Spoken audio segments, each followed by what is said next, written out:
Olá! Esse vídeo irá abordar o pensamento do filósofo Platão, especificamente as etapas do processo do conhecimento e também a dialética como método que nos auxilia a alcançarmos o conhecimento autêntico, a episteme.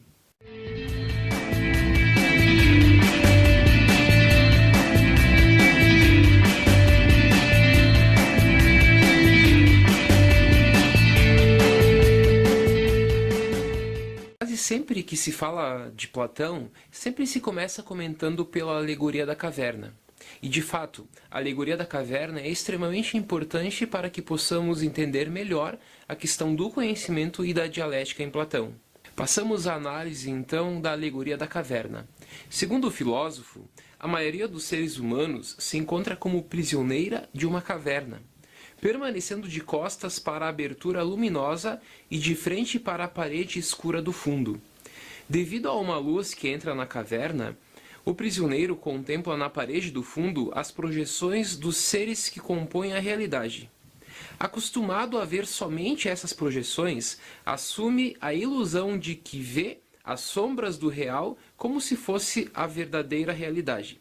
Se escapasse da caverna e alcançasse o mundo luminoso da realidade, ficaria livre das ilusões. Mas, estando acostumado às sombras, às ilusões, teria de habituar os olhos à visão do real.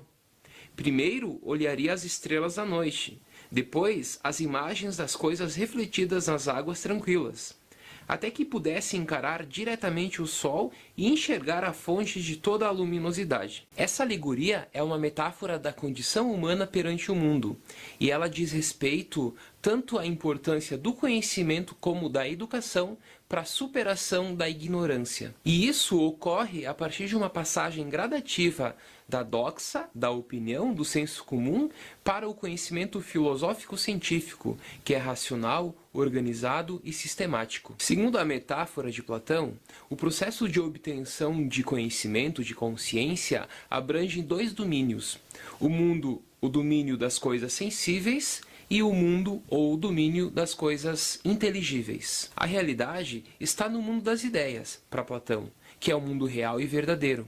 Porém, a maioria da humanidade vive no estágio da ignorância, vive atrelado ao mundo sensível, ao mundo dos sentidos. As coisas do mundo sensível são mutáveis, não são perfeitas como as coisas do mundo das ideias, e por isso os objetos do mundo sensível não são suficientemente bons para gerar um conhecimento verdadeiro. Em nossos dias, muitas são as cavernas que nos envolvemos e que pensamos que são a realidade absoluta, a verdade, mas estamos totalmente equivocados em alguns casos. Isso acontece muitas vezes quando nós assumimos certas crenças, sem dedicarmos um tempo para criticá-las, sem fazer uma crítica prévia dessas crenças.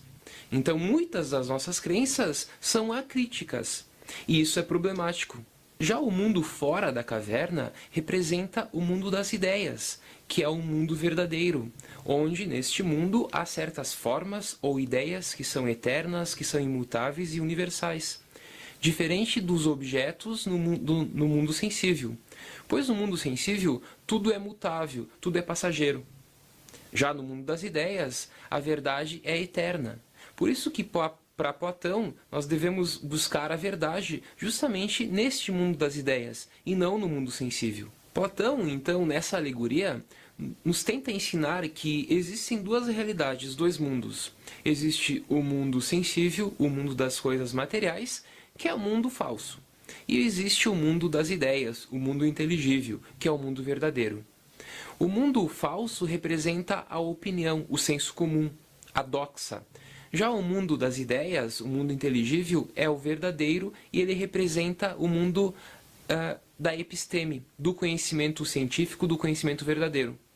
Então, para analisarmos a passagem do estado de ignorância para um estágio de sabedoria, devemos passar do mundo sensível para o mundo das ideias. Porém, essa passagem do mundo sensível para o mundo das ideias é um processo contínuo que se dá a partir, por exemplo, da dialética. A dialética, então, é um método que Platão utiliza na sua filosofia e defende como o método viável para alcançarmos a sabedoria. e sairmos do estado de ignorância. Gostaria agora de fazer uma pergunta muito simples para você. O que é o grande? Quando pensamos numa pergunta, o que é o grande, o que é o belo, o que é a cadeira, enfim, nós estamos questionando a ontologia do objeto, a ontologia de X. Então podemos trocar o grande, o belo, a cadeira por X e questionar o que é X? Essa é uma pergunta ontológica, é uma pergunta metafísica. Por quê?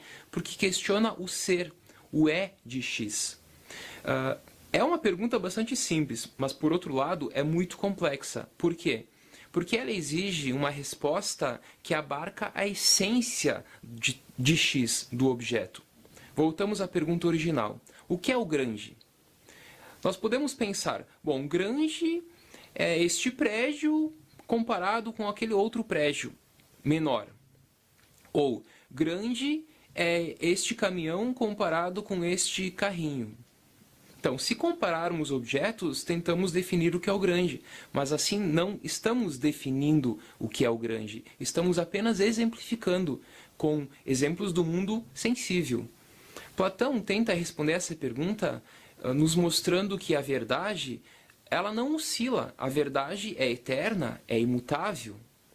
Por exemplo, o que é o grande? Eu posso afirmar que o grande é este dedo aqui. Porém, se este dedo aqui for comparado com este dedo aqui, está certo. Mas se eu modificar e trocar este dedo aqui por este que antes era grande comparado com este dedo, agora comparado com este, se torna pequeno.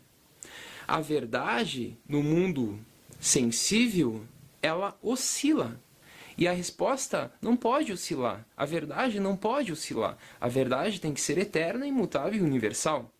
Por isso que para Platão, a verdade é encontrada não no mundo sensível, não no mundo concreto, material, não no mundo que vivemos, mas a verdade é encontrada no mundo das ideias, no mundo das formas, no mundo dos conceitos. Por quê? Porque as ideias, as formas e os conceitos são eternos, eles não oscilam. Então, Platão, nessa alegoria da caverna, ele tenta nos ensinar que há duas realidades, dois mundos. O mundo das ideias, dos conceitos, das formas, que nada oscila nesse mundo, tudo é perfeito, e o mundo sensível que nós vivemos. Aqui tudo oscila, portanto, a verdade não é encontrada neste mundo.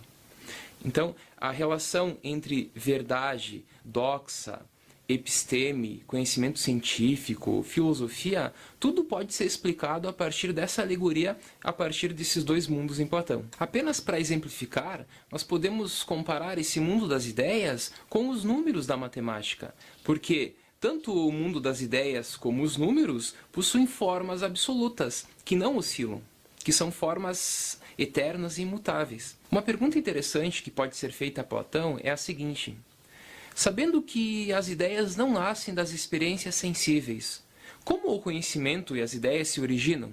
Bom, Platão exclui a hipótese de que as ideias provêm dos sentidos. Para ele, as ideias são pura visão intelectual. Elas são representação da nossa mente. Para explicar isso, Platão se volta à teoria da reminiscência. Conhecer para a alma é lembrar, é relembrar daquilo que ela já sabia antes de encarnar num corpo. Por exemplo, não formamos a ideia cavalo observando muitos cavalos, mas relembrando da ideia cavalo que estava no mundo das ideias. A alma conhece as coisas recuperando a lembrança adormecida que ela tinha do mundo das ideias antes de encarnar num corpo. Assim, o pensamento se estrutura a partir de esquemas conceituais inatos, potenciais quando do nascimento e desenvolvimento depois por meio da aprendizagem sensorial. Todo conhecimento, assim, não passa de uma recordação. O método proposto por Platão para alcançarmos o conhecimento verdadeiro, a episteme, o mundo das ideias, é a dialética. Mas afinal, o que é dialética? A dialética consiste na contraposição de uma opinião com a crítica que dela podemos fazer. Ou seja, na afirmação de uma tese qualquer, seguida de uma discussão e negação dessa tese, com o objetivo de purificá-la dos erros e equívocos. E qual a diferença entre conhecimento e opinião?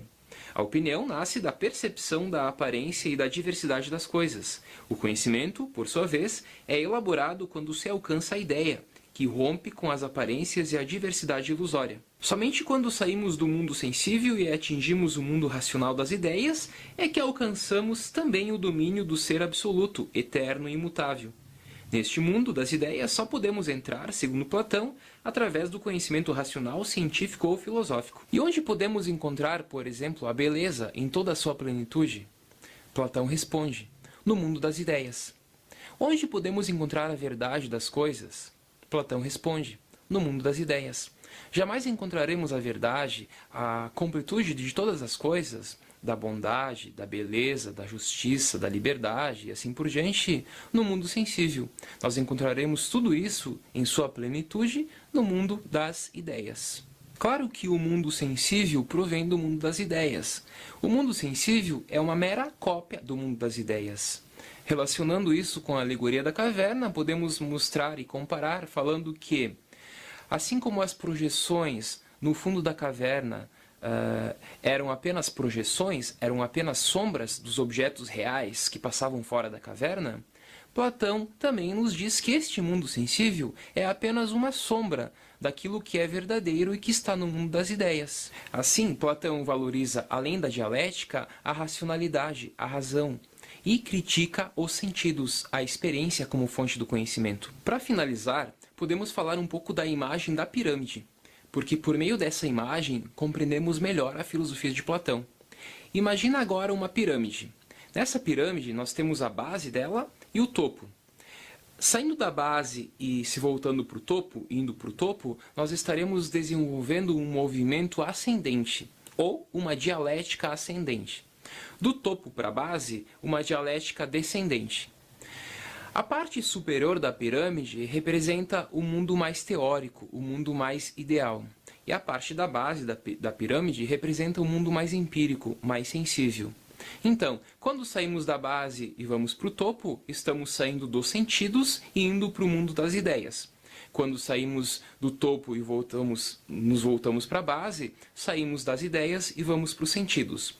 Com essa imagem, podemos entender melhor o que seria a filosofia e o que seria a ciência nessa leitura platônica. A filosofia se preocupa principalmente com o aspecto teórico, e a ciência ela necessita de um lastro empírico concreto. Então, o filósofo é aquele que desenvolve um movimento ascendente, uma dialética ascendente, e o cientista, uma dialética descendente. A filosofia, então, tem uma pretensão metafísica de buscar os princípios últimos de todas as coisas.